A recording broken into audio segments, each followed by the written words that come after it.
एक दिवस दगडू म्हणाला, आई तुझे डोळे दुखतात ना ग, चल मी तुला नगरला घेऊन जातो, डॉक्टरकडे घेऊन जातो. जर तुला नगरला फरक नाही पडला आई, मी तुला पुण्याला सुद्धा घेऊन जाईल. तू अजिबात काळजी करू नको. रस्त्याच्या कडेची 5 एकर जरी विकायची वेळ आली नाही, ती मी विकल, पण तुला अमेरिकेला सुद्धा नेईल. पण तुला या ठिकाणी काही होऊ देणार नाही, तुला दृष्टीहीन होऊन देणार नाही. पण आई एक विचारू? चल विचार बाळा. आई जर मी दृष्टीहीन झालो तर तू काय करशील? आईचं उत्तर आहे का?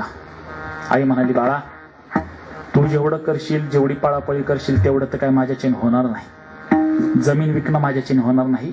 पण डॉक्टर जवळ जर मी गेले ना, डॉक्टरला सांगेल माझे डोळे घ्या आणि माझ्या लेकराला बसवा, हे जग त्याला पाहू द्या. ह्याला म्हणतात आईचं प्रेम. विठाला विठाला विठाला विठाला विठाला.